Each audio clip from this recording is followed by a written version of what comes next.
200 years ago, this was just a swamp between fields and a river. Today, every child on the planet knows this address. This is the White House, the entire story of America's most famous mansion, the White House. Sounds grand, doesn't it?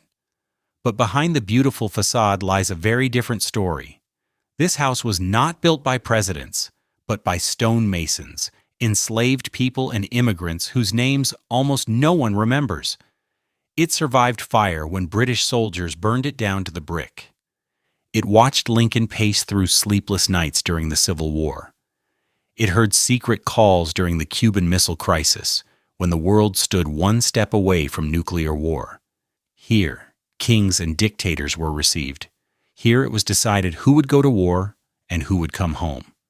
In official photos you see smiles and carpets. But underneath them are compromises, fears, and decisions that change the lives of millions. So what is the White House really? Just a beautiful mansion for presidents? Or a silent witness to America's darkest secrets? If you enjoy deep investigations into Gilded Age architecture and the families who built it, please like, subscribe, and tell me in the comments which house to explore next. Your support makes these detailed stories possible. Before we can understand the White House itself, we first have to understand why anyone would choose to build America's capital in such an unlikely place. The reason, as in so many episodes of American history, comes down to compromise, political horse trading, and the messy reality of stitching together 13 quarreling states into a single nation. In the summer of 1790, the fate of America's future capital was effectively sealed, not by a grand master plan, but by a private dinner deal that later became legendary in the story of American politics. Alexander Hamilton, the ambitious Secretary of the Treasury, desperately needed support for his controversial financial program, a plan for the federal government to assume the Revolutionary War debts of the individual states.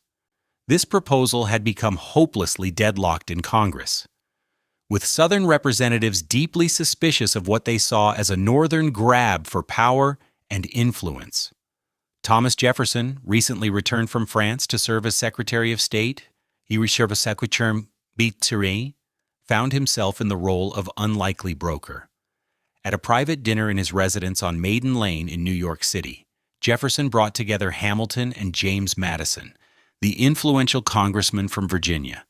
What unfolded over that meal became a founding bargain of American geography. Hamilton would secure enough Southern votes for his Assumption Plan, and in exchange, the permanent capital of the United States would be placed on the Potomac River, on territory carved from Maryland and Virginia, rooting the seat of government firmly in the South. This was no small concession. At the time, several established cities were competing fiercely for the honor of hosting the nation's capital. Philadelphia, New York, Baltimore, all were functioning urban centers with usable infrastructure, established merchant elites, and the basic amenities of what people then called civilized life. The Potomac site, by contrast, was a stretch of tidal marshland, forest, and clay soil that flooded with disturbing regularity.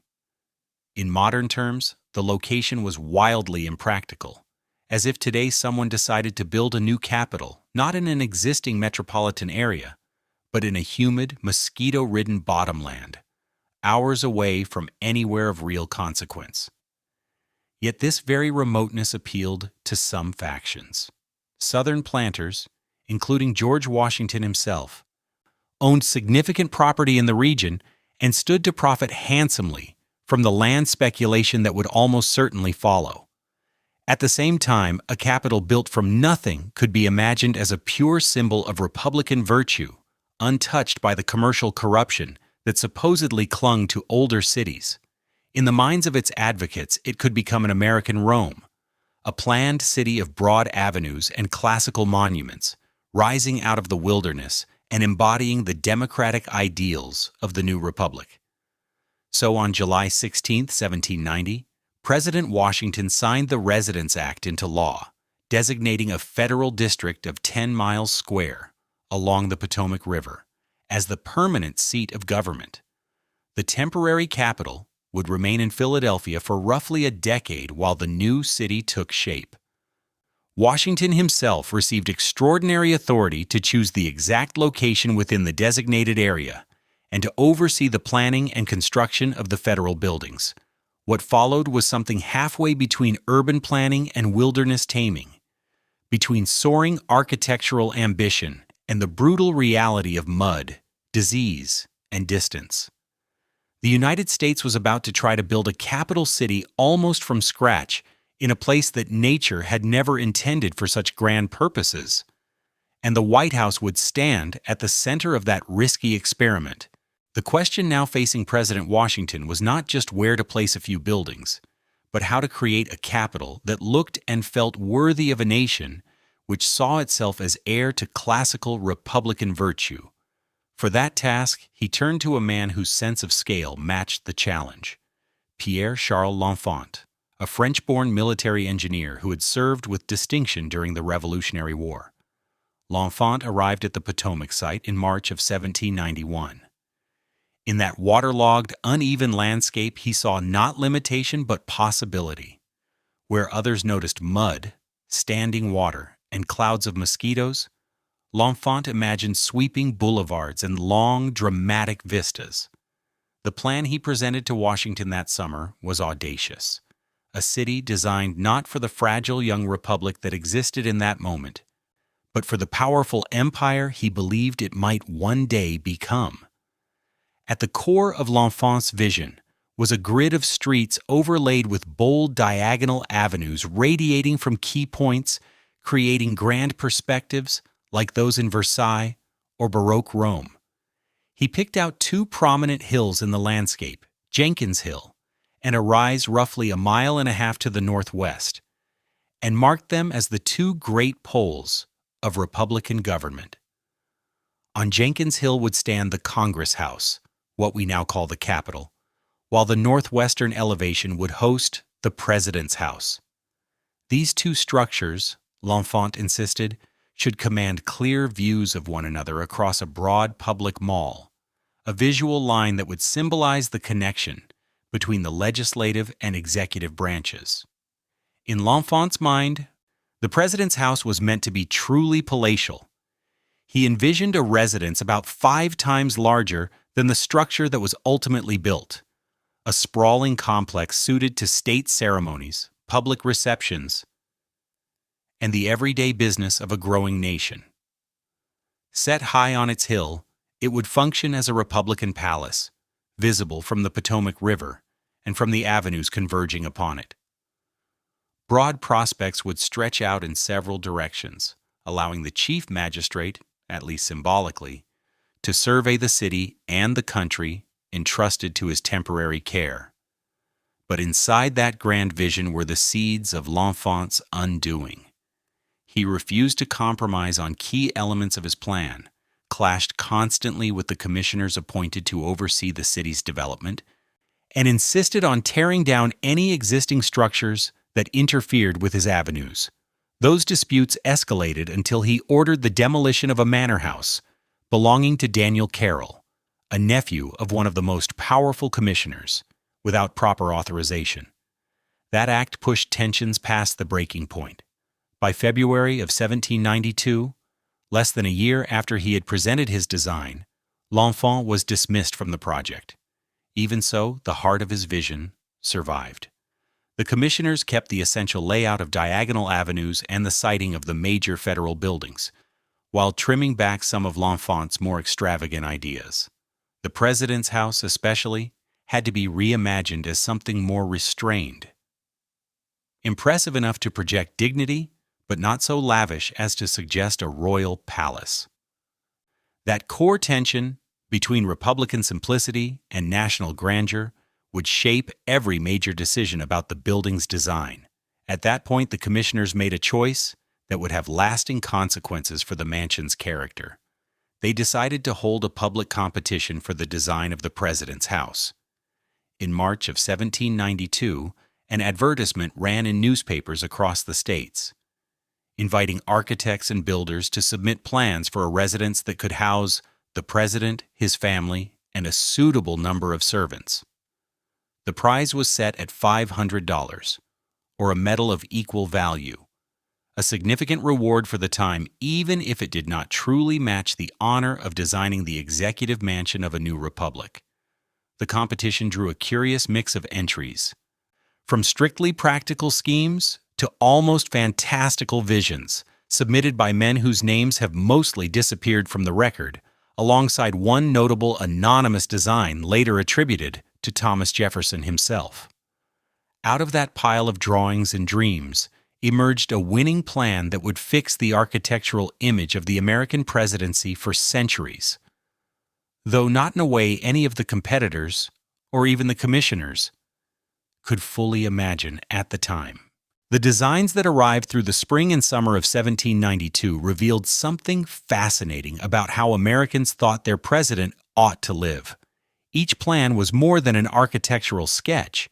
It was a political statement about the kind of executive power a young republic, fresh from a war against kings, was willing to accept. The commissioner's brief was deliberately vague, and almost certainly on purpose. The president's house should be commodious, large enough for official receptions and state business, but the exact size was left to each designer. It had to show dignity without drifting into showiness, grandeur without looking royal. That ambiguity opened the door to wildly different visions of what an executive mansion in a republic should be. Some entries leaned heavily on European palace traditions. They showed long facades, multiple wings, rich ornament, and ceremonial halls that would not have looked out of place in a royal residence. These schemes, unsurprisingly, found little favor with commissioners who were painfully aware of accusations that the new federal government already looked too much like a monarchy in disguise. Other submissions swung to the opposite extreme, offering buildings so modest and plain that they could just as easily have been the townhouse of a prosperous merchant. Practical, yes, but hardly the setting to receive foreign ambassadors or host state dinners. One particularly intriguing design came from an anonymous entrant who signed only with the initials AZ. The plan proposed a sprawling, villa-like structure, clearly inspired by Andrea Palladio's Italian Renaissance villas, with a central rotunda and symmetrical wings stretching out on either side. It was sophisticated, carefully proportioned, and obviously drawn by someone with real architectural training. Later research would show that this anonymous entry came from none other than Thomas Jefferson himself, who apparently could not resist submitting his own idea of what the president's house should be, despite serving as Secretary of State. Jefferson's design, however refined, had one fatal problem in the eyes of the commissioners.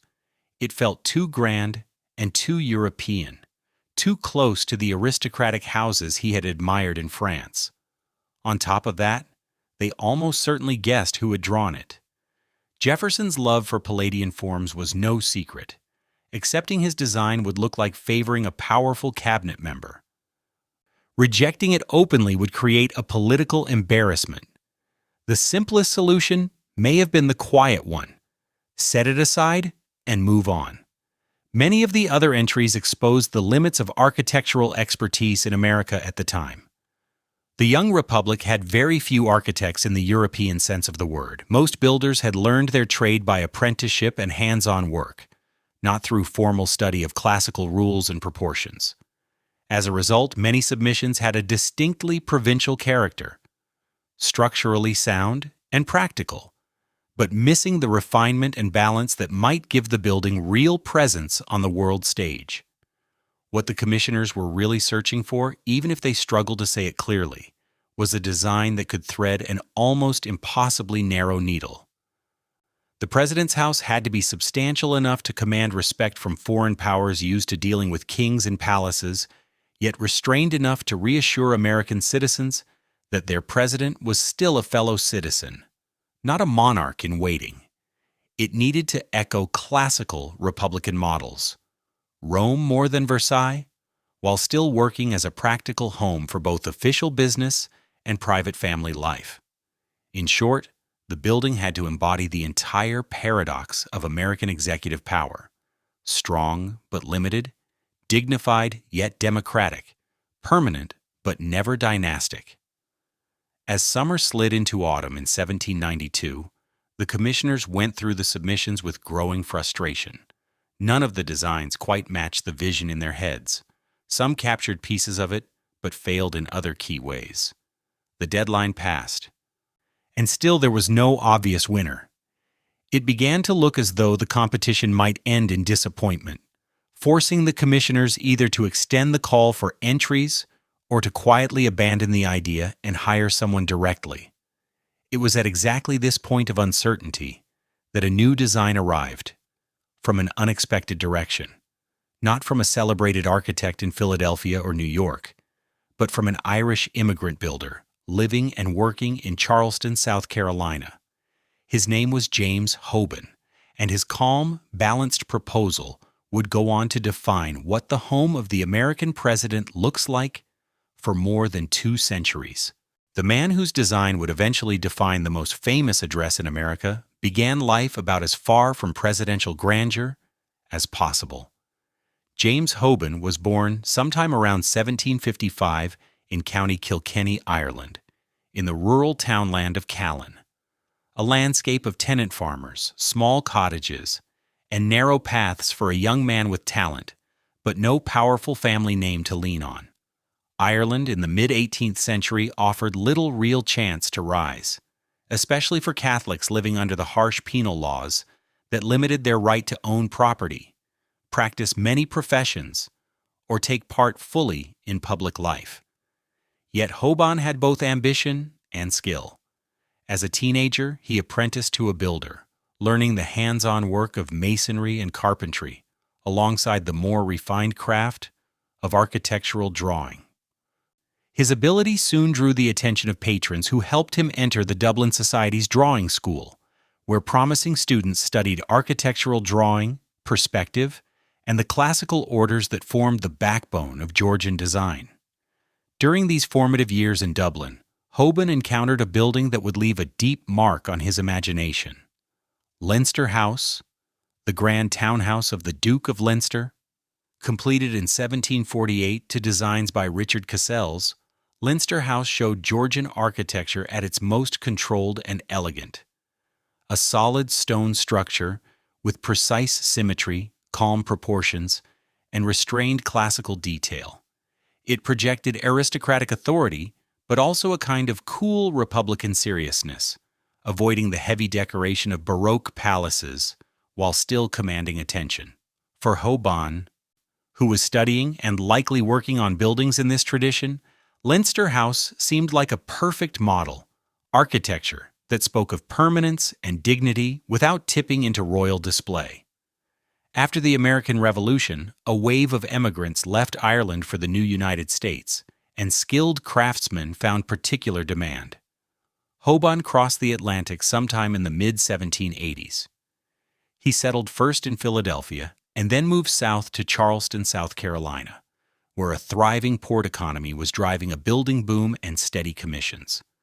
By 1792, Hoban had built a solid reputation in Charleston as both builder and architect, with several important projects to his name, including the state capitol building, a structure later destroyed by fire.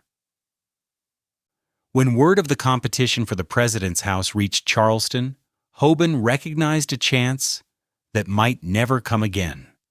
He prepared his submission drawing heavily on his memories of Leinster House, reshaping its Georgian balance and classical restraint for an American Republican setting. His proposal called for a 3-story structure, counting the raised basement, constructed in stone, with a central entrance portico and evenly spaced rows of windows across the front.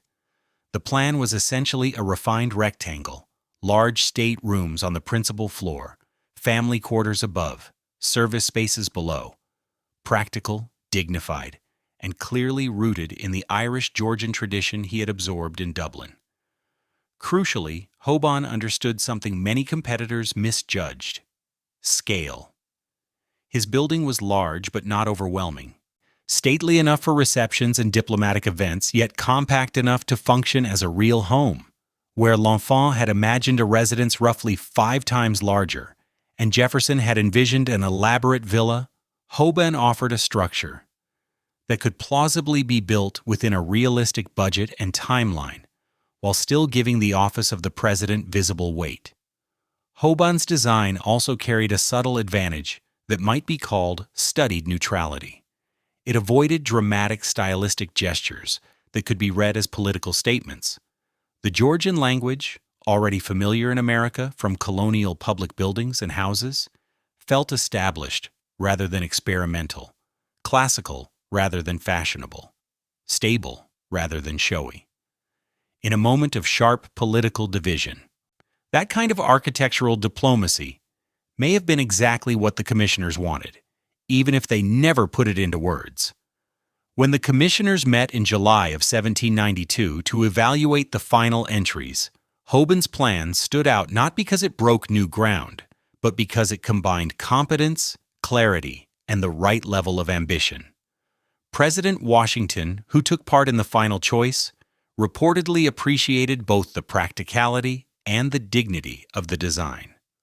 On July 16, 1792, exactly 2 years after the Residence Act was signed, James Hoban was declared the winner of the competition. He received the promised prize of $500 and, far more importantly, the commission to oversee the construction of the President's House. The little-known Irish immigrant had secured the chance to shape America's most symbolic residence. The harder part still lay ahead, turning paper drawings into stone walls rising from a muddy hillside on the banks of the Potomac. The distance between a beautiful architectural drawing and a real building rising out of swampy ground is not measured in inches. It is measured in thousands of hours of backbreaking work, endless supply problems, and the kind of stubborn persistence that rarely makes it into history books. After winning the commission, James Hoban now had to turn his calm, neat plans into stone and mortar on a site that looked as if nature had designed it to fight him at every step. The ceremonial laying of the cornerstone took place on October 13, 1792, in a Masonic ritual led by the Lodge of Georgetown. The formal speeches, measured steps, and symbolic tools gave the moment an air of harmony and control. In reality, they were blessing the start of an extraordinarily difficult project in a location that was barely ready to hold a barn, let alone a presidential mansion.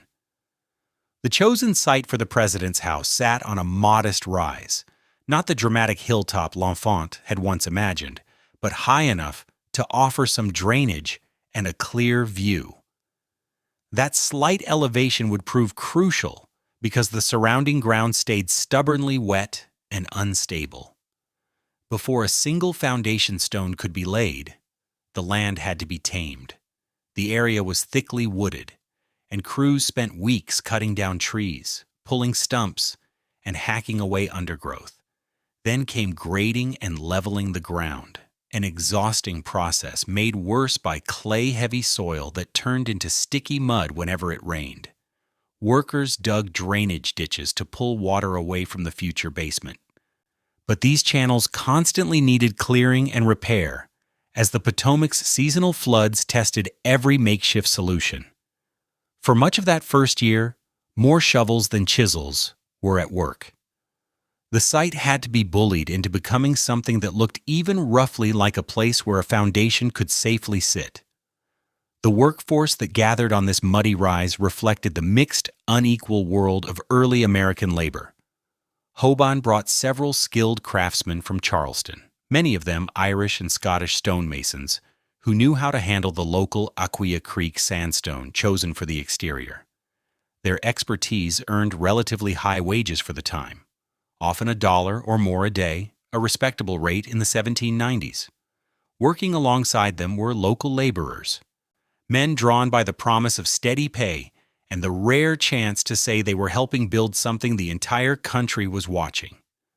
From the very beginning, however, the project also leaned heavily on enslaved labor, The commissioners, always short of money and struggling to attract enough workers to this remote, unhealthy site, turned to the solution that Virginia and Maryland elites used whenever they needed many hands.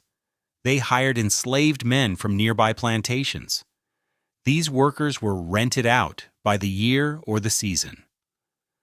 The payments went not to the men doing the digging and lifting, but to the people who claimed to own them. Almost all of this heavy work fell on the shoulders of enslaved black men. This system kept costs down and work moving, but it also stamped a brutal truth into the very foundations of the president's house. Men who would never be allowed to vote, never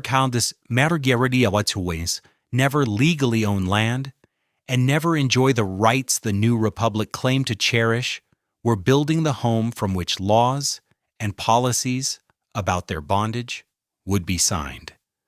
The commissioners' account books carefully recorded money paid to slaveholders, but often reduced the actual workers to a cold, repeated phrase, Negro hire. Even on paper, the people whose bodies made the house possible were rendered faceless. As late 1792 slid into winter, foundation work continued. Crews excavated the basement level that would one day hold kitchens, storage rooms, and service corridors. The foundation walls were laid in local stone, set in lime mortar, and built course by course. Progress was slow by necessity. Each section had to sit and harden before more weight could safely rest on top of it.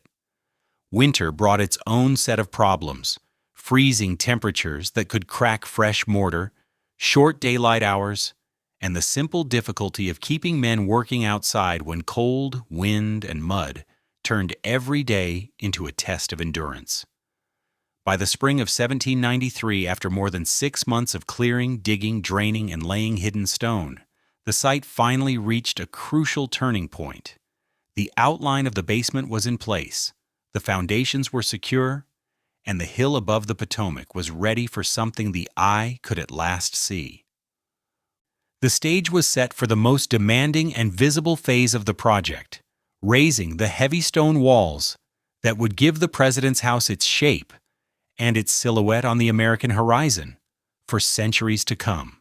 With the foundations finally secure and the spring of 1793 bringing warmer weather, attention shifted to the hard part everyone would actually see: lifting the president's house above ground.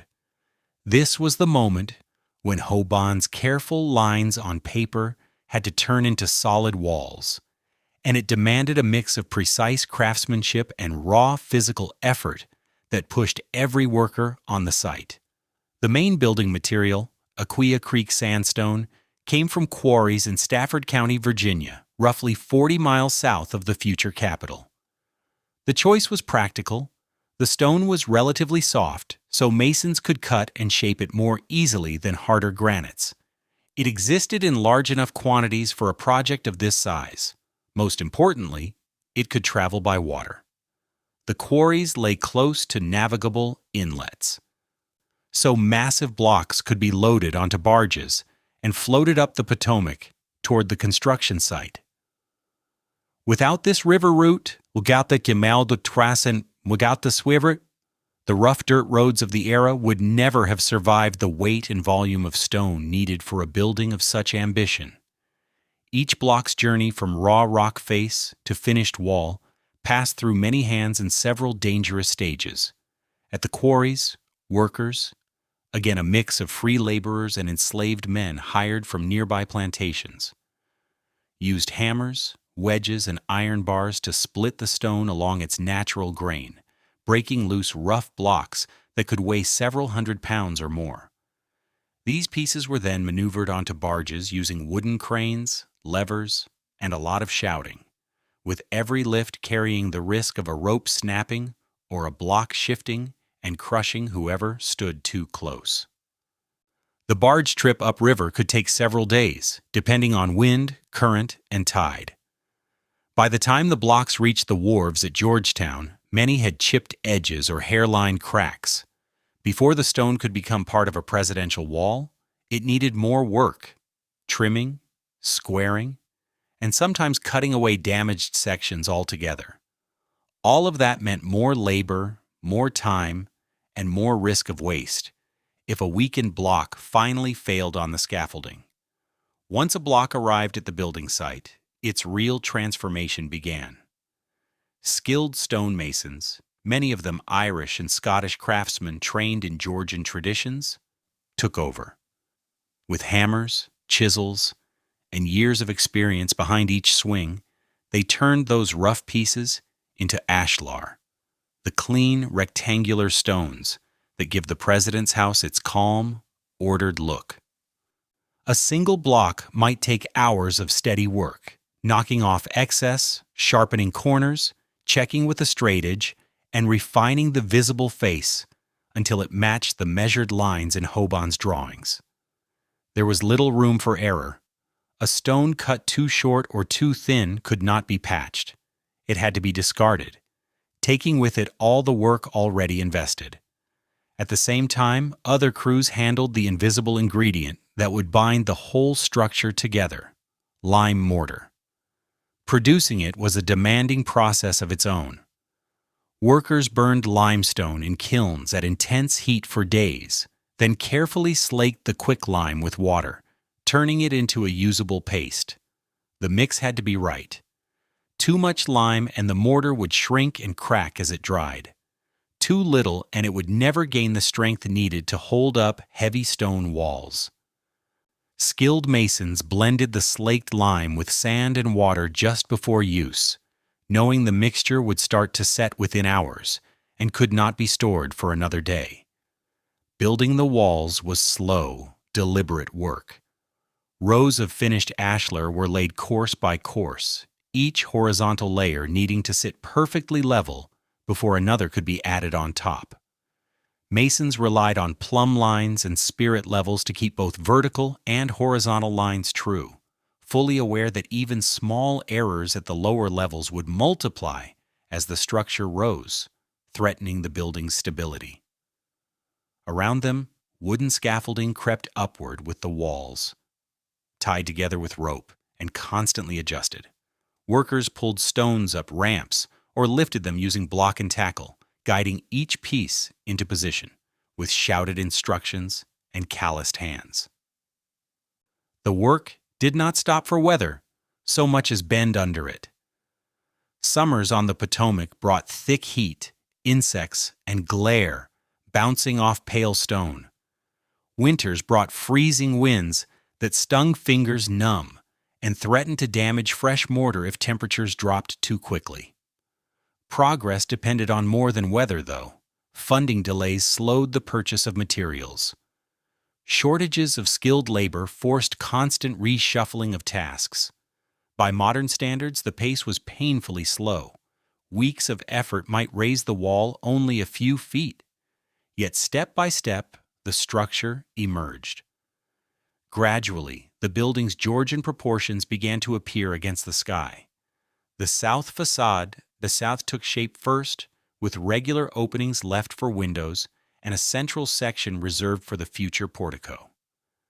What had been a rough rise above a boggy riverbank now held visible proof that the grand promises made on parchment in Philadelphia were being translated into stone. Every inch of that progress, every block set and joint filled, depended entirely on the people doing the lifting, cutting, and mixing. To understand what the president's house really cost, beyond money, beyond political bargaining, we have to look closely at those hands and at the very different lives of the men whose labor made these walls rise. The workforce that raised the president's house out of the Potomac mud embodied, in one crowded construction site, all the contradictions of the early American Republic.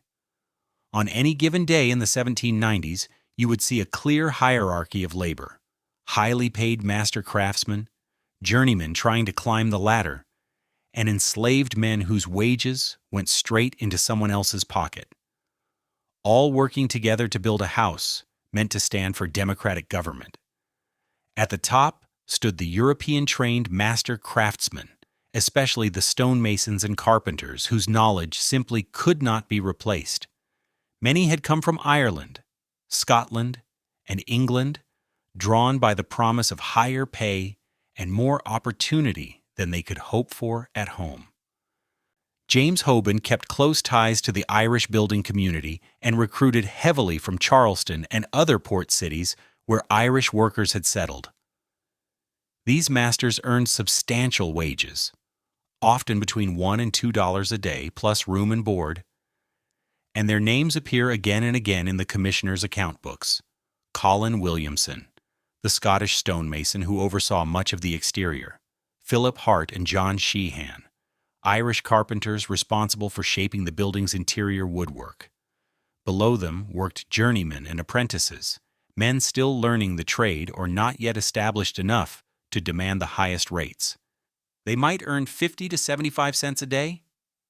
Still a decent income that could support a family and, in time, fund their own rise to master status. The commissioners tried hard to attract these workers, placing newspaper advertisements across the mid-Atlantic and promising steady employment on a project of national importance. Even so, keeping the site fully staffed was a constant struggle. The capital's remoteness, the suffocating climate, and the availability of other work in older, more comfortable cities meant the president's house was always competing for hands. That persistent shortage pushed the commissioners toward a solution that Virginia and Maryland planters already knew well: enslaved labor. Increasingly, they turned to hiring out enslaved men from nearby plantations. Enslavers signed contracts lending their workers to the project for a month, a season, or an entire year. The commissioners paid the owners. The men doing the work received nothing beyond basic food and shelter. The records show this system in cold, precise language. Payments to Charles Digges for 5 Negro men for 1 year, money to Notley Young for hire of slaves, and similar entries listing plantation owners while the workers themselves remained unnamed.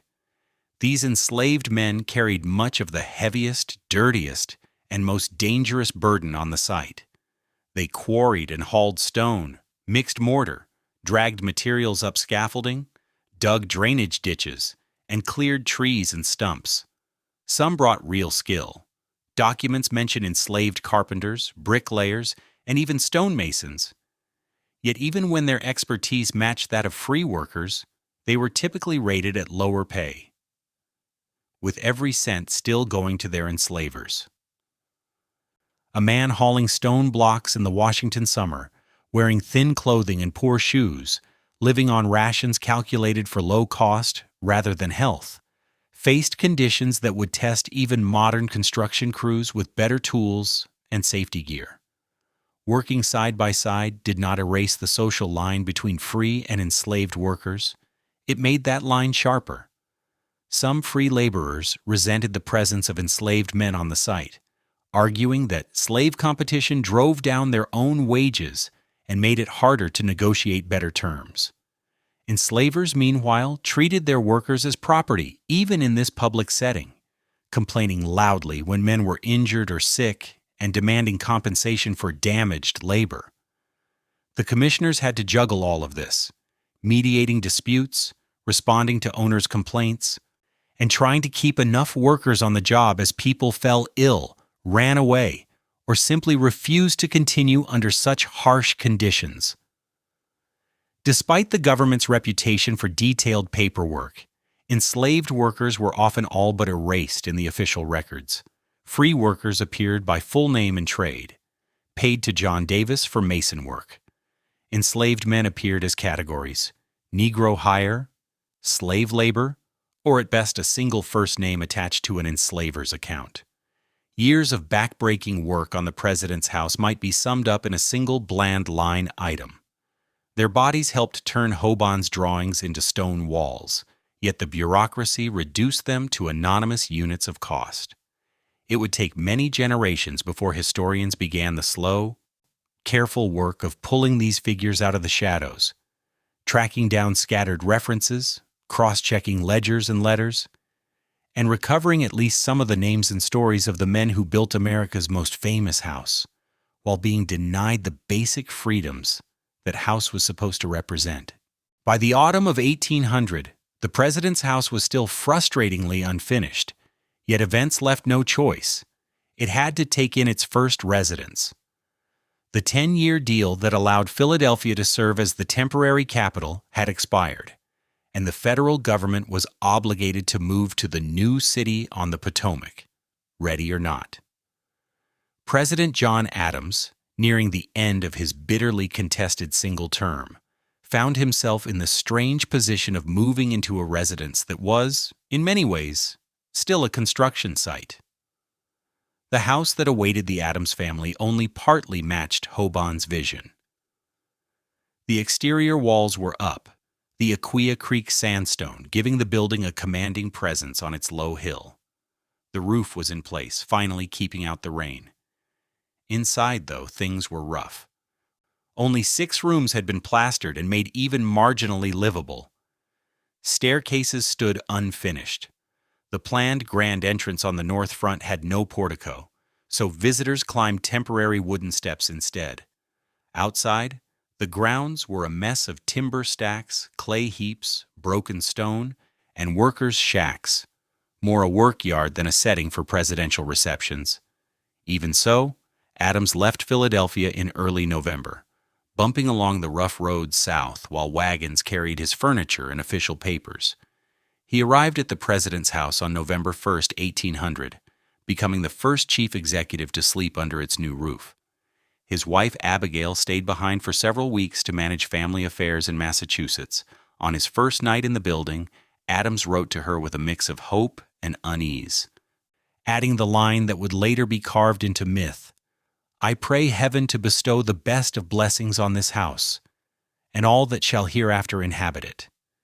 May none but honest and wise men ever rule under this roof." When Abigail Adams finally arrived in mid-November, her reaction was far less romantic than her husband's blessing. In letters to friends and relatives, she described a daily grind of discomfort and improvisation. The house was constantly cold. Only a handful of fireplaces were finished and drawing properly. Firewood in the new capital was scarce and expensive, so keeping the rooms even tolerably warm required constant planning and worry. Outside the mansion, there was almost nothing.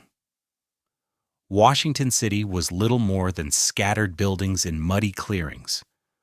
With the Capitol as unfinished as the president's house and few real shops or services within reach, Abigail's most memorable adjustment involved the East Room, the largest space in the house, designed for grand receptions and state events.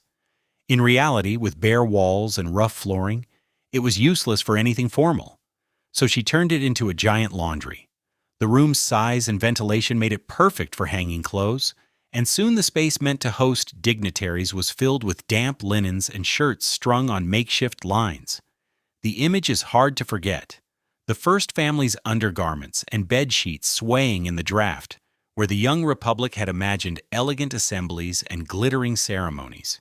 Inside this half-finished shell, the Adams household staff struggled to keep even basic routines going.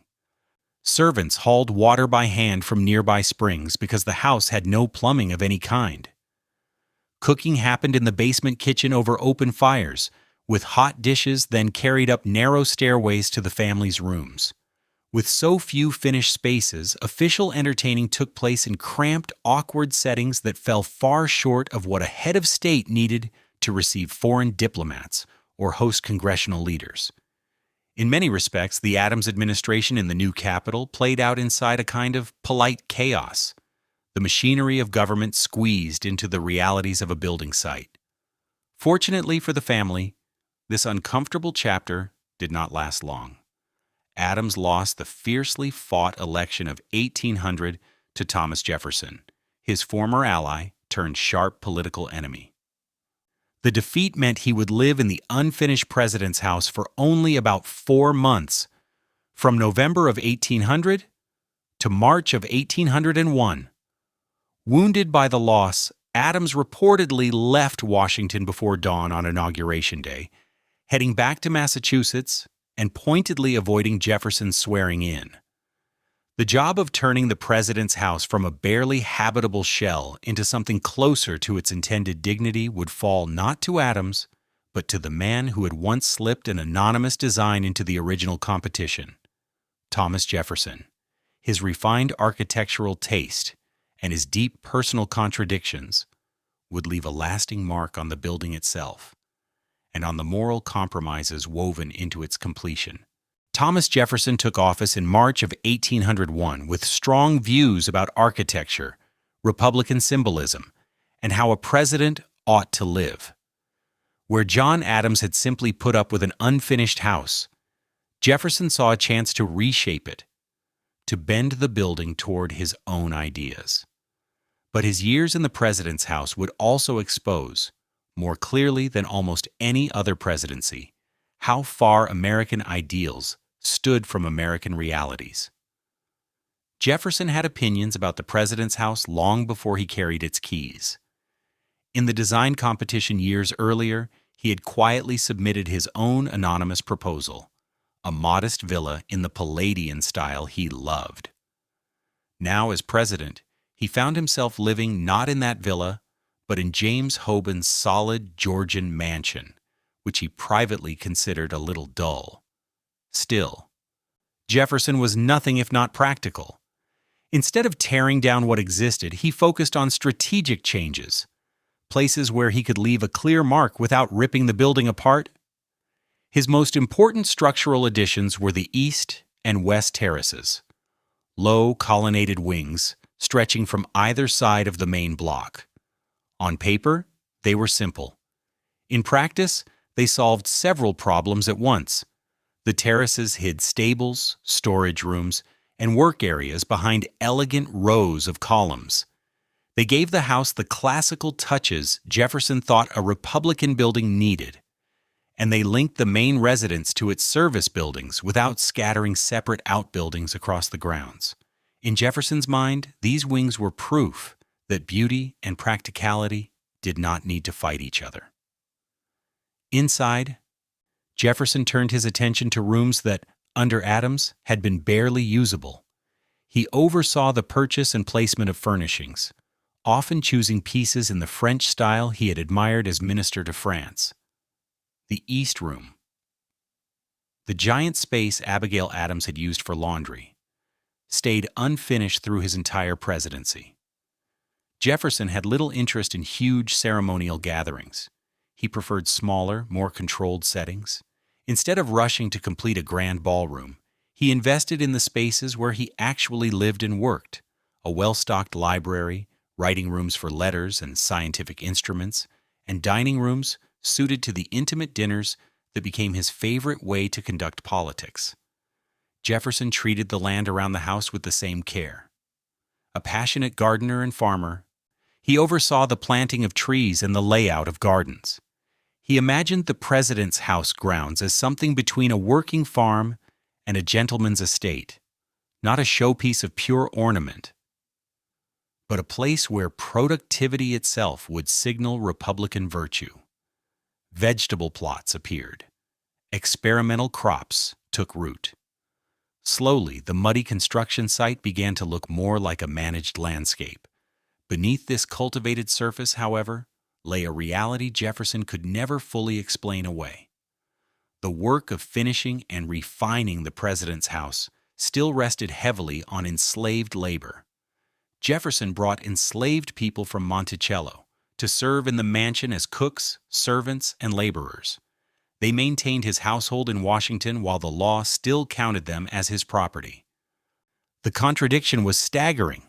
The author of All Men Are Created Equal, running a presidential home staffed in part by men and women who could be bought and sold. The building work during Jefferson's 2 terms followed the same pattern that had been set from the beginning. The terraces he added, the landscape he ordered, the interior finishing he supervised, all relied on a mixed workforce. Free craftsmen earned wages, and in theory, could walk away. Enslaved workers could not. Some of those enslaved men were highly skilled, yet the pay for their work went to their owners. Their labor made Jefferson's improvements possible even as the system they were trapped in mocked the very ideas the building was supposed to represent. Jefferson was not blind to this. In his letters, he could condemn slavery as a moral wrong and a threat to the Republic.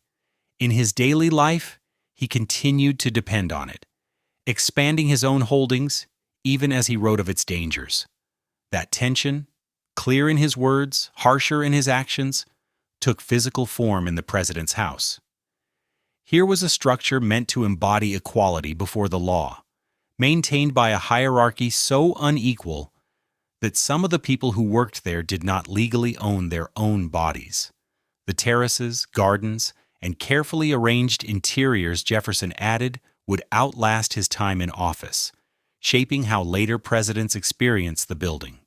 But the moral compromises woven into the house during his tenure would also endure. They sat quietly in the stone, in the service corridors, in the memories of those who labored there without choice, waiting for future generations to acknowledge them openly, even when that honesty threatened the comforting myths of the founding era. And all of this refinement, all of Jefferson's careful shaping of the president's house, was about to be tested in the harshest possible way. Not by a political rival or a tight budget, but by invading troops and open flame. The War of 1812, that often overlooked clash between the United States and Britain, had dragged on for more than 2 years with no clear winner, when in the summer of 1814, British strategy suddenly shifted. With Napoleon defeated in Europe and veteran troops now available, Britain decided to strike directly at the American capital. A calculated blow meant to humiliate the young republic and force better peace terms. The president's house, symbol of American executive power, was about to become a very visible casualty of imperial payback. By August of 1814, British forces under Major General Robert Ross and Rear Admiral George Cockburn had landed in Maryland and begun their march toward Washington. The American defense, thrown together in haste and poorly coordinated, collapsed at the Battle of Bladensburg on August 24th. President James Madison, who had actually ridden out to watch the fighting, making him the only sitting president to personally witness combat while in office, saw American militia units break and run before disciplined British regulars. With the defenders scattered, the road to Washington lay wide open. Madison hurried back to the president's house and found a Capitol in full retreat. Officials fled with trunks of papers, citizens scrambled to evacuate, and inside the mansion, his wife Dolly was directing one of the most famous rescue efforts in presidential history. Calm under pressure as British troops closed in, Dolly Madison oversaw the packing of key state documents and, more famously, insisted on saving Gilbert Stuart's full-length portrait of George Washington. The canvas was screwed firmly to the wall in the state dining room. Rather than waste time with careful unscrewing, her servants smashed the frame and cut the painting free.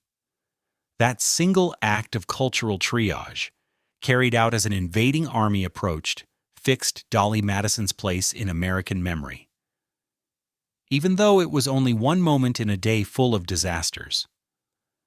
As the Madisons crossed the Potomac and headed west, British troops marched almost unopposed into Washington on the evening of August 24th. What followed at the president's house has taken on a legendary glow, but the core details are well documented. British officers, led by Admiral Cockburn, entered the mansion and found it empty, but with the dinner still laid out in the state dining room. Whether the meal had been prepared for the Madisons' possible return or simply left during the rush to evacuate remains uncertain. The officers did what hungry soldiers do. They sat down and ate it. Seated at the American president's own table, they reportedly toasted the success of British arms while finishing his abandoned dinner. It was part practicality, part theater. A small, sharp gesture that mocked the idea of American sovereignty even before the flames were lit. Then, they set about destroying the building. The goal was not random looting, but the deliberate crippling of government infrastructure. British soldiers dragged furniture into piles, added books, papers, curtains, and anything else that would burn, and set fires throughout the mansion. For 14 years, the house had been filling with wooden furniture, wall paneling, doors, and carpets, perfect fuel. The Aquia Creek sandstone walls, which had taken so long to raise, could withstand fire, but nearly everything inside them was wood: floors, staircases, roof timbers, window frames. Once the flames caught, the interior burned fiercely. Heat built until glass shattered, beams snapped, and whole sections of flooring crashed down into the basement. That night, a violent summer thunderstorm rolled over the city, the kind of brutal storm common along the Potomac. Sheets of rain poured through the burning roof. Some accounts suggest that this downpour may have kept the mansion from being completely destroyed, dousing fires before they could reduce the entire structure to rubble. Even so, by dawn on August 25th, the president's house was a ruin. From the outside, the building still stood, its stone walls blackened and cracked from the heat. Inside, it was a shell. Staircases had collapsed. Floors had fallen through. The roof was mostly gone. Jefferson's terraces were damaged. The contents of the house were either looted, shattered, or burned. The gardens, which Jefferson had tried to shape into a Republican estate, had been trampled into mud. The British stayed in Washington for roughly 24 hours. In that short time, they also burned the Capitol, the Treasury, and several other government buildings, then withdrew. They left behind a capital city physically wrecked and a young nation deeply shaken. The United States had gone to war to defend its independence and now had to face the fact that its own capital had been occupied, and its most symbolic buildings reduced to smoldering shells. Yet even in the ashes, the story did not end. No serious voice argued that the president's house should be abandoned. The real question was different. If the nation rebuilt, would it simply put the old mansion back together, or use the destruction as a chance to reshape it, and with it the image of the American presidency itself? In the days after the British attack, with smoke still drifting from the president's house and the Capitol standing in similar ruin, a hard question landed in Congress. Should Washington even survive as the capital? Some representatives argued that the fire had exposed the original mistake, placing the nation's seat of government in a remote, poorly defended swamp. They pushed to move the capital back to an established city like Philadelphia or New York, or perhaps farther west to follow the expanding frontier. Others warned that abandoning Washington now would hand Britain a victory far greater than anything it had won on the battlefield. If the United States walked away from its burned capital, they argued, it would look like the young republic had lost its nerve. That argument carried the day. The decision was made to stay and to rebuild. Once that was settled, another question followed almost automatically: who should lead the restoration of the president's house? The answer was both practical and symbolic. James Hoban, the original architect, would be called back to bring his creation back from the brink. By this point, Hoban was in his late 50s, established in Washington, with a web of architectural and building interests. Seeing his greatest work reduced to a gutted shell must have been painful, but he accepted the commission with a mix of professional pride and personal determination. He would not just repair the house. He would prove that the building and the nation could come back from disaster. The first task was to understand exactly what remained. During the winter from 1814 into 1815, Hoban and his team surveyed the ruins in careful detail.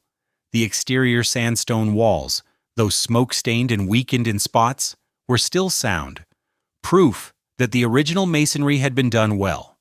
The east and west terraces, added under Jefferson, had survived with damage that could be fixed. Inside, however, Almost everything was gone.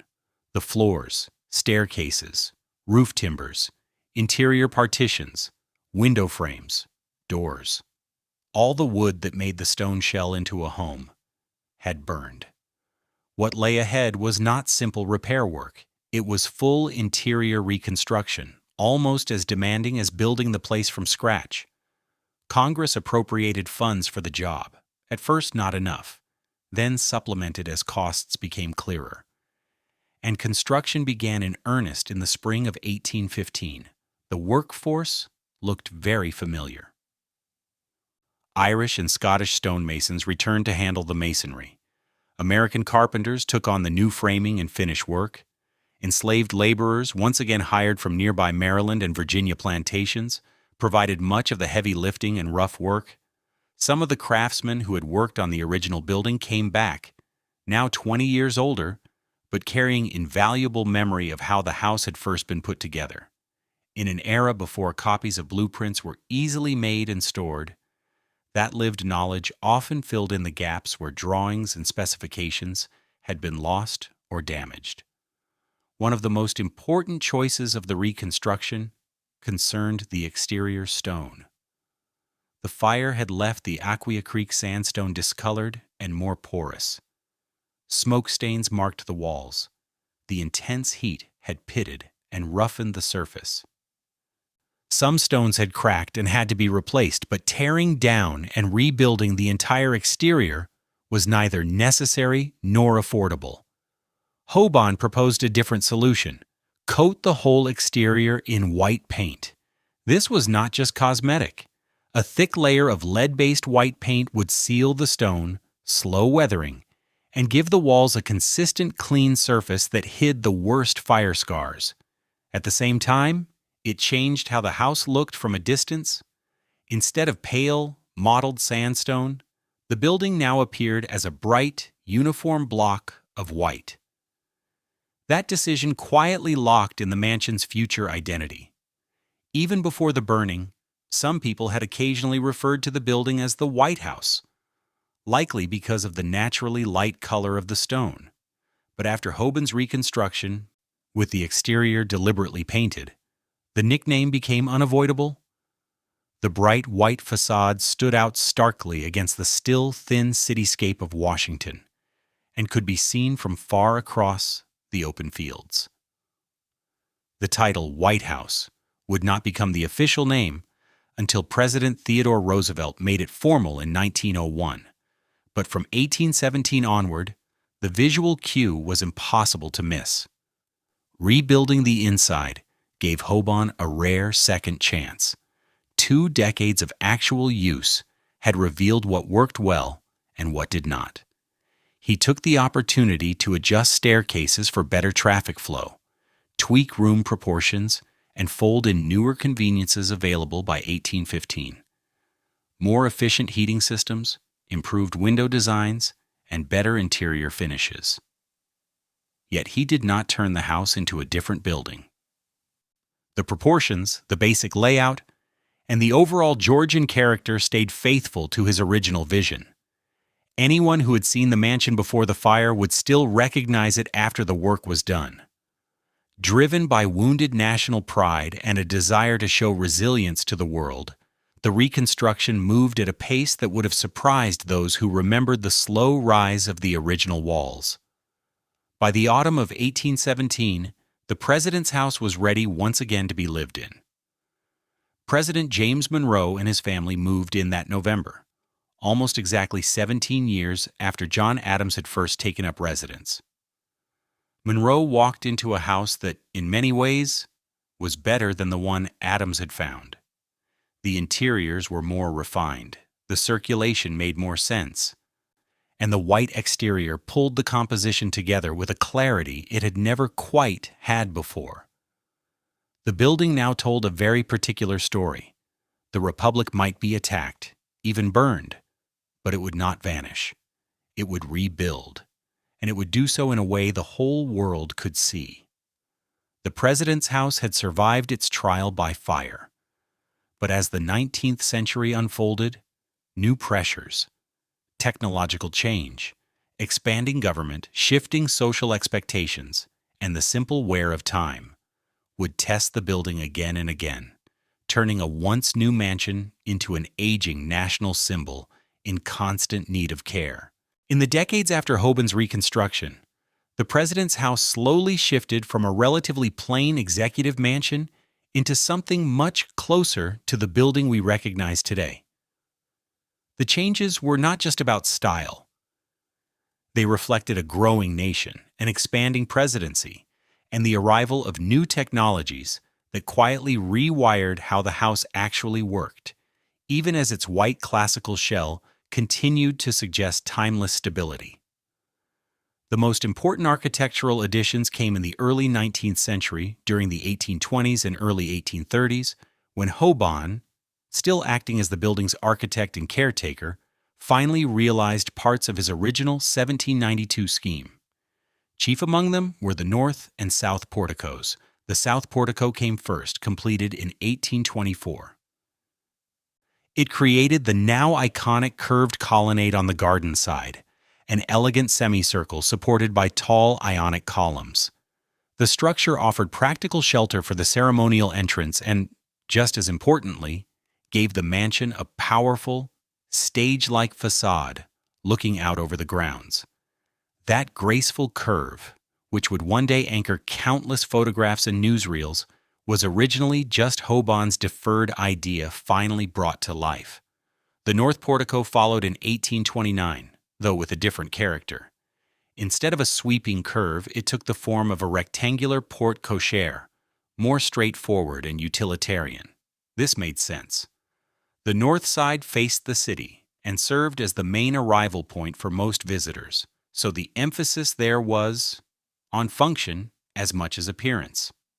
Together, the two porticos completed the composition Hoban had sketched nearly 30 years earlier, giving the house the balanced, formal profile that would define its silhouette for generations. Not everyone cheered these changes. Critics complained that the porticos made the president's house look too European, too close to a small palace for a country that prided itself on rejecting monarchy. But by the 1820s, the nation's confidence had grown. Fears that a few more columns would turn the president into a king no longer carried the same weight they had in the fragile first years of the Republic. Inside, the building never stopped changing. Every administration left its fingerprints on the rooms: new furniture, updated fabrics, different colors on the walls, new paintings filling empty space. Practical needs shifted as well. The East Room, which had remained unfinished or only half-finished through multiple presidencies, and had once doubled as Abigail Adams' laundry room, was finally developed into a true state reception room during Andrew Jackson's administration in the 1830s. From then on, it served more closely to its original intended role as the setting for large public events. Technological change arrived more quietly, but altered daily life far more than a new wallpaper pattern ever could. The first big leap came with the arrival of running water in the 1830s. Pipes brought water into the house, ending the constant hauling of heavy buckets up and down stairs from outdoor pumps and wells. By later standards, this system was basic, but for the people living and working inside the mansion, it was a revolution. Bathing became less of a logistical ordeal. The kitchens worked more efficiently, and overall hygiene noticeably improved. In the 1840s, under President James K. Polk, gas lighting began to replace the flicker of candles and oil lamps.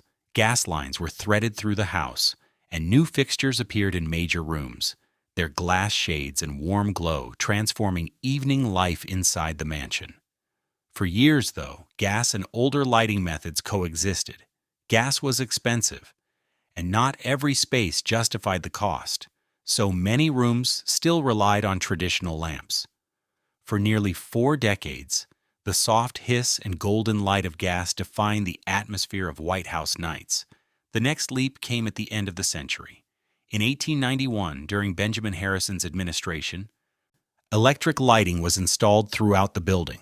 The White House was not an early adopter by national standards, Parts of Washington had enjoyed electric light for roughly a decade, but wiring a house that had never been designed for cables and switches was a major project.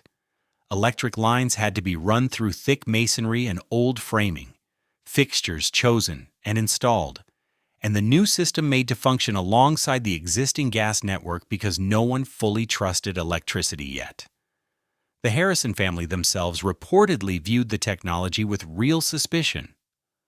Stories from the time describe them avoiding the switches, worried about shocks from the unfamiliar system. On some nights, lights were left burning simply because no one wanted to risk turning them off. The house had entered the electric age, but its human occupants needed time to catch up. Heating followed a similar path of gradual modernization. The original fireplaces, romantic in paintings, were miserable in practice. Wildly inefficient and unable to keep the drafty rooms comfortable during Washington's damp, chilling winters. Beginning in the 1850s and continuing in stages afterward, steam heating systems with radiators were added. Boilers in the basement fed hot water and steam into a web of pipes, ending in radiators tucked along walls and under windows. This change, largely invisible to visitors, made the house far more livable as a year-round residence. Yet all of these upgrades, porticos, running water, gas lines, electrical wiring, heating pipes, were layered onto a structure that was slowly getting old. The president's house was no longer a fresh symbol rising from the mud.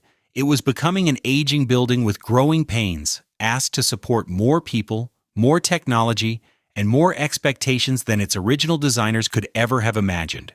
By the early decades of the 20th century, the president's house had been in constant use for more than 100 years. It had sheltered generations of first families, hosted state dinners and official receptions, and carried the daily weight of executive business. All that use, layered over early 19th century engineering, pushed the structure far beyond what its builders had imagined. From the outside, the white facade still looked calm and solid. Behind it, the building had begun to show alarming signs that it was literally coming apart. The problem was, at its core, an engineering one. Hoban's original design, though sound for its time, had never been meant to handle the loads and vibrations that came with a century of additions and constant use. Successive presidents had carved new staircases into old walls, added rooms, installed elevators, and loaded the building with heavy modern equipment. Each alteration made life easier upstairs, while quietly weakening the skeleton underneath.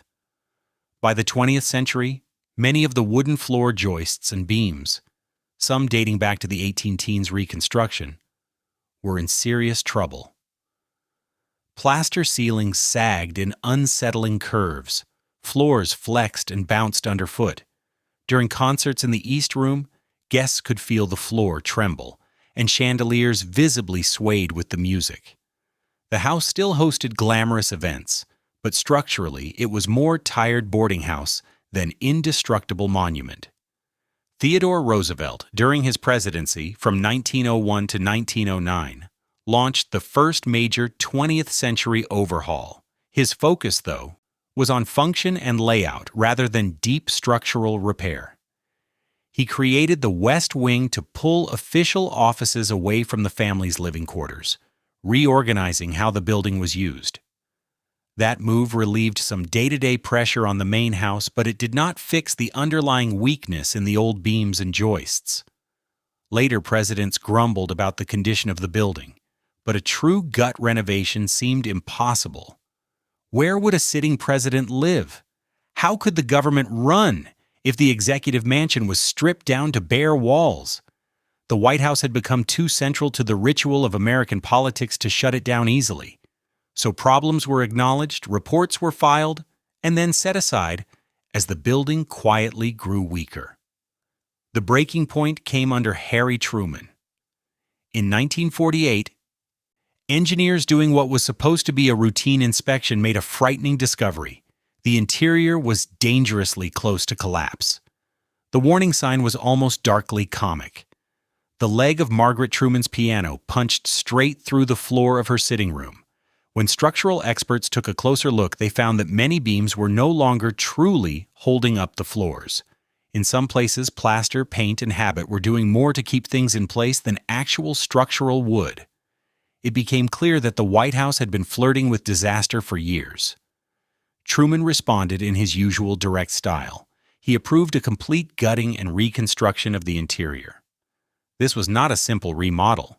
It was near total rebuilding. In 1949, the Truman family moved across Pennsylvania Avenue to Blair House, and crews began one of the most ambitious preservation projects in American history. Inside the stone shell, everything came out. Workers dismantled rooms piece by piece, carefully labeling and storing doors, mantels, paneling, and decorative plaster so they could later be returned to their proper places. Beneath the building, crews dug out new basement levels to make space for modern mechanical systems.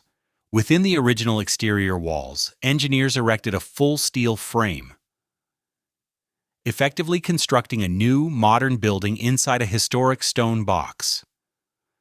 As walls were opened and floors removed, the house began to give up its secrets.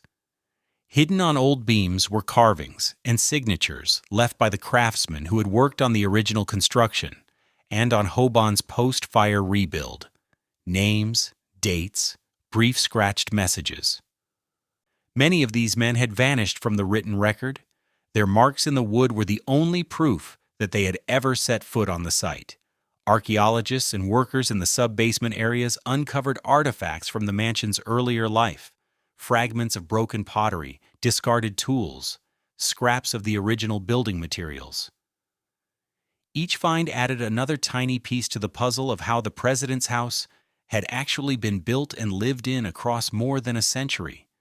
The renovation was not just saving a structure, it was exposing the layers of history embedded in it.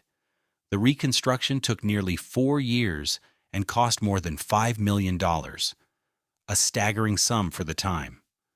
When the Truman family returned in 1952, they were walking into what was, in practical terms, a brand new house, wearing an old stone face. The rooms had been rebuilt with great care to match their historical appearance, but behind the period paneling and ornate plasterwork stood 20th-century steel, concrete, and updated systems. Now the building could safely hold large crowds, support modern communications equipment, and offer the heating, plumbing, and electrical capacity that mid-century life demanded. The White House looked to most visitors very much as it had before, but under the familiar surfaces, it had been transformed. Even as crews restored staterooms and presidential living spaces, however, a deeper question began to surface. Whose stories were being preserved in this careful reconstruction, and whose labor and lives had been quietly edited out of the official history of America's most famous house?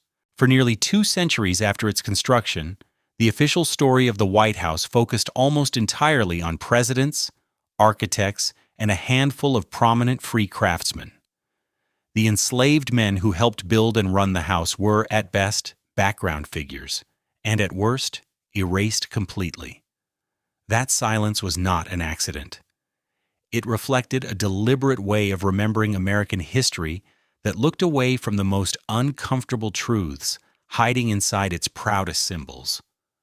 Recovering the names and stories of those enslaved workers has become one of the most important shifts in how the building's past is now told. Serious efforts to document their contributions began only in the 1970s and 1980s, when historians shaped by the new social history started reading the old records with fresh questions. The commissioner's account books from the 1790s and early 1800s, preserved in the National Archives, turned out to be crucial. Page after page listed payments to slaveholders for Negro hire. These ledgers treated enslaved workers as rented property, not as people, but they still proved something vital. Enslaved labor was not a side note. It was central to the construction of the president's house from the very beginning. The next step was harder, moving beyond these cold line items to find real names and lives. That work turned into a kind of historical detective story. Researchers cross-checked plantation ledgers, private letters, newspaper ads, census records, any scrap of paper that might provide a clue. A payment to Daniel Carroll for hire of Negro Tom could be matched with plantation records listing an enslaved carpenter named Tom. An entry for hire of 5 Negro men might be tied, through other documents, to specific individuals in the area known to have masonry or carpentry skills. Slowly, painstakingly, first names gained trades, locations, and fragments of biography. As the picture sharpened, it became clear that enslaved workers had done almost every type of job required to build the house. They quarried and hauled stone, cut timber, fired bricks, mixed mortar, and carried out the relentless heavy labor that any large construction project demands. But the research also exposed something else. This was not only brute force work. Some enslaved men brought high levels of skill.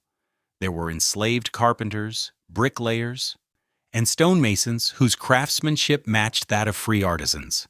Figures like Philip Reed, an enslaved foundry worker who would later play a key role in casting the Statue of Freedom for the Capitol Dome, stood for a wider group of highly trained enslaved craftsmen whose talents were indispensable to grand building projects, even as the law denied them basic personhood. The records also hinted at the human cost behind the stone and plaster. Construction in the 1790s was dangerous for anyone, but enslaved workers faced the same risks with fewer protections. A free laborer injured on the job might walk away, demand different conditions, or refuse further work. An enslaved man had no such options. He was expected to keep working until he could not. The account books sometimes mention payments to slaveholders for workers who died or were permanently disabled, compensation for damaged property, not recognition of a life lost. How many men were killed by falling stone, crippled by collapsing scaffolding, or sickened by brutal conditions around the muddy building site will never be fully known. If an injury did not affect a slaveholder's finances, it often never appeared in writing at all. Researchers also found that the White House's reliance on enslaved labor did not end when the last scaffolding came down. Throughout the antebellum period, enslaved workers kept the building functioning day to day. They cooked in its kitchens, tended fires and lamps, worked in the gardens and stables, and served in the household itself. Presidents from slaveholding states brought enslaved servants with them to Washington, adding another layer of contradiction to the place. Human beings were bought, owned, and ordered about inside the official home of a republic that claimed liberty as its founding value. Andrew Jackson, James K. Polk, Zachary Taylor, and others conducted the business of the presidency while being personally attended by people they legally owned. As this research filtered into public awareness, it began to change how the White House talked about its own past.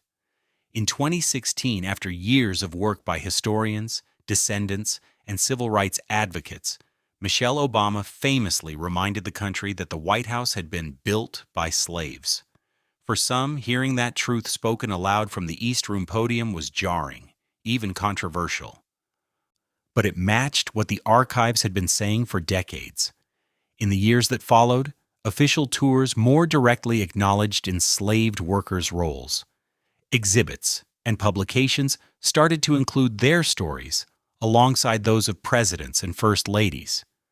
A commemorative marker was installed to honor the enslaved laborers who helped construct the house, making their presence visible in a way earlier generations had refused to do. Even now, the work is far from finished. Many names are gone forever. Many stories can only be guessed at from scattered evidence. But the ongoing effort to bring these people back into the narrative is more than an academic project. It is a necessary reckoning with what the White House truly represents. Not just American ideals of democracy and equality, but also the long, painful distance between those ideals and the realities lived by the men and women whose unpaid labor helped raise its walls. The recovery of these hidden histories brings us, Finally, to the question of what the White House represents in the 21st century. Not what it was intended to symbolize, but what it actually embodies when we examine its full, complicated story. The White House functions simultaneously as three distinct entities, each with its own requirements and contradictions. It is first a museum, a historic structure preserving 2 centuries of American presidential history, visited by more than 1 million tourists annually, who come to glimpse the rooms where decisions of global consequence have been made. It is, second, a working office building where the business of executive governance continues daily, with staff navigating between priceless antiques and computer networks, between ceremonial spaces and functional work areas. And it is, third, an actual home where the first family attempts to maintain some semblance of private life under the most public circumstances imaginable. Yet beyond these functional roles, the building serves as a mirror, reflecting America's deepest contradictions back at itself. Its history of construction encapsulates the founding paradox of the United States, a nation proclaiming universal human rights whilst practicing systematic human bondage. The building was designed to embody Republican virtue, yet it was raised by workers denied the most basic freedoms that Republic claimed to protect. This is not an abstract historical irony, but a concrete reality embedded in the building's very stones. Stones cut, hauled, and set by hands that belonged to men who could be bought and sold. The commemorations and acknowledgments that have emerged in recent years represent important steps toward historical honesty, but they cannot resolve the fundamental tension. We cannot change who laid the first stones, or under what conditions they labored. We cannot retroactively grant freedom to the enslaved workers whose sweat soaked into the building's foundations. What we can control, however, is how we tell their story going forward. Whether we continue to erase their contributions in favor of a sanitized narrative of founding fathers and noble ideals, or whether we embrace the full, uncomfortable truth of how this monument to democracy was actually built.